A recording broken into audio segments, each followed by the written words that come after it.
अस्सलामुअलैकुम स्टूडेंट्स, मैं आपका इंस्ट्रक्टर आतिफ नसीम आपके अपने YouTube channel science made sensible में आपकी खिदमत में हाजिर हूँ।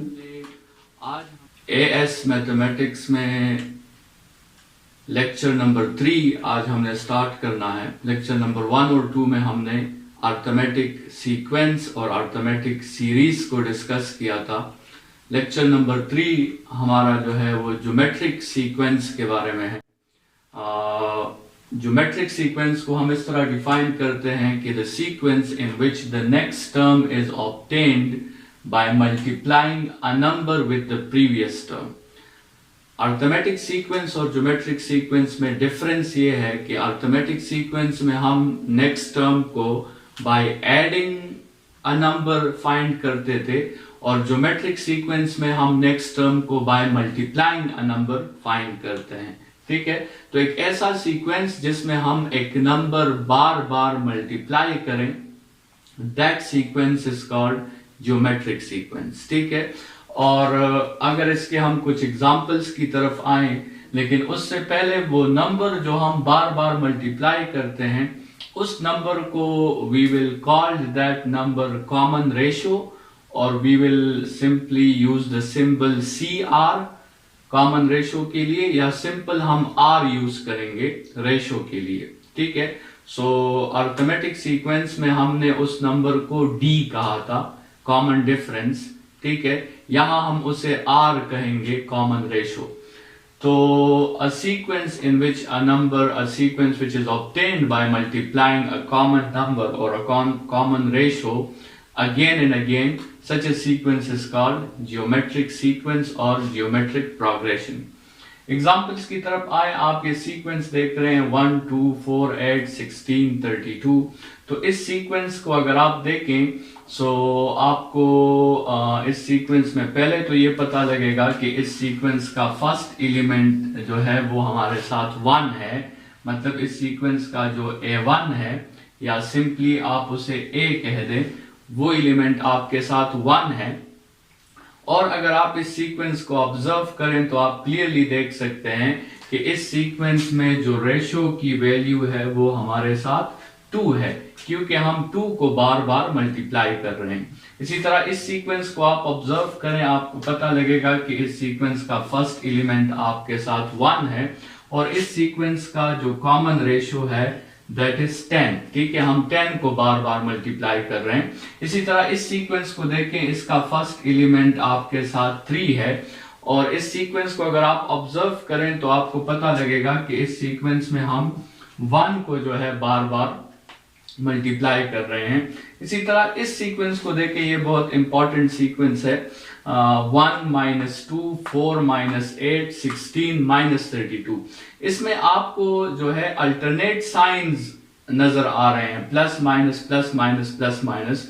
हमेशा याद रखें कि जब कॉमन रेशियो या R की वैल्यू आपके साथ नेगेटिव होगी तो उस सीक्वेंस में आपके साथ अल्टरनेट साइंस जरूर आएंगे।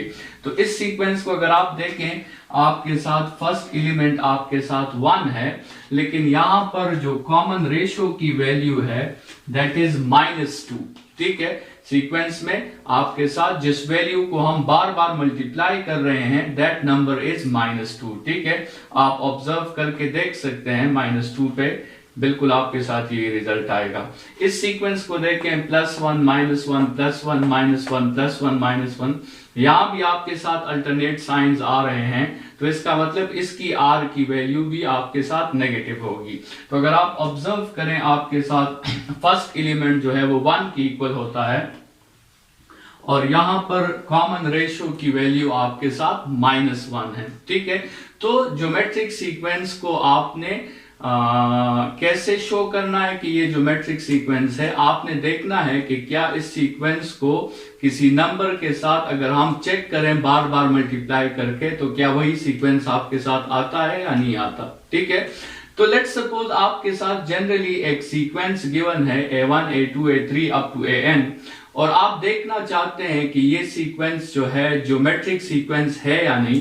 तो आपने क्या करना है, आपने मुख्तलिफ पोजीशंस पर उस सीक्वेंस के लिए कॉमन रेशियो फाइंड करना है और इन सब सीक्वेंसेस में अगर आपने अपनी लॉजिक यूज की हो तो आपको पता लग गया होगा कि इस सीक्वेंस में कॉमन रेशो हम दो कंसेक्टिव एलिमेंट्स को डिवाइड करके फाइंड करते हैं। मतलब ये 2 जो है दिस इज 32 डिवाइडेड बाय 16, या this 2 is equal to 16 divided by 8, या 4 डिवाइडेड बाय 2। ठीक है, तो एनी दो कंसेक्टिव एलिमेंट्स को आप जब आपस में डिवाइड करते हैं तो आपके साथ r की वैल्यू आ जाती है। तो इसी तरह इस सीक्वेंस के लिए भी आपने मुख्तलिफ पोजीशंस पर r की वैल्यू फाइंड करनी है और आपने देखना है कि वो r की वैल्यू आपके साथ सेम आ रही है या नहीं आ रही। मतलब a2 डिवाइडेड बाय a1 आप कर लें, a3 डिवाइडेड बाय a2 आप कर लें, a6 डिवाइडेड बाय a5 आप कर लें, देख लें कि उससे आपके साथ ये रेशो जो है ये थ्रू आउट सेम आ रहा है या नहीं आ रहा। अगर रेशो आपके साथ थ्रू आउट सेम आ रहा है this means that sequence is geometric. इसी तरह का हमने अरिथमेटिक सीक्वेंस के लिए भी पढ़ा था कि उसके लिए हम डिफरेंस फाइंड करते हैं, डिफरेंट पोजीशंस पर हम डिफरेंस फाइंड करते हैं और यहाँ पर डिफरेंट पोजीशंस पर आपने रेशो फाइंड करना है अगर आप देखना चाहते हैं कि ये सीक्वेंस ज्योमेट्रिक है। जनरल फॉर्म ऑफ जीपी की तरफ बढ़ते हैं। जिस तरह हमने अरिथमेटिक के लिए जनरल फॉर्म डिराइव किया था उसी तरह हम अभी ज्योमेट्रिक के लिए भी जनरल फॉर्म जो है वो डिराइव करेंगे। लेट्स सपोज आपके साथ ये वो एलिमेंट्स हैं उस सीक्वेंस के जो हमारे साथ ज्योमेट्रिक सीक्वेंस है। A1 हम एक फर्स्ट एलिमेंट को हम A कंसिडर कर लेते हैं और हमने कहा था कि ये सीक्वेंस तब आता है जब हम एक कांस्टेंट रेशो बार बार मल्टीप्लाई करते हैं। तो A2 के साथ हमने क्या किया, इस पे हमने एक दफा इसको R के साथ मल्टीप्लाई कर दिया।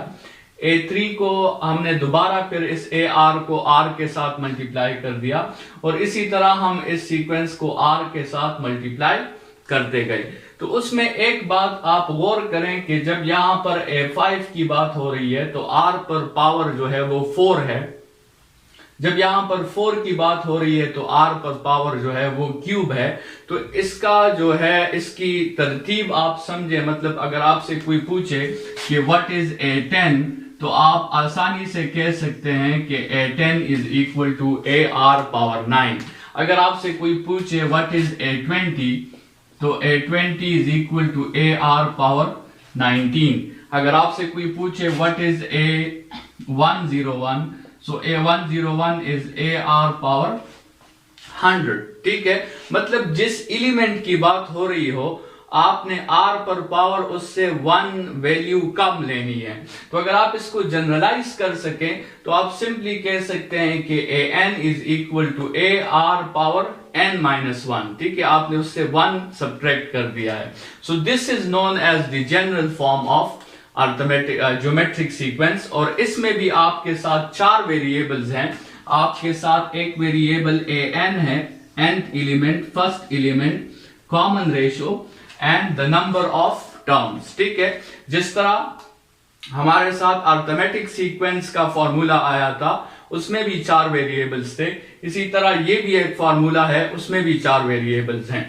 वहां पर अरिथमेटिक सीक्वेंस में इस R की जगह हमारे साथ D मेंशन था, कॉमन डिफरेंस। लेकिन चूंकि ये ज्योमेट्रिक सीक्वेंस है तो यहां पर D की जगह आपके साथ R मेंशन है, that is called common ratio. ठीक है, तो इस सीक्वेंस को जनरल फॉर्म को हम यूज करेंगे क्वेश्चंस को सॉल्व करने के लिए।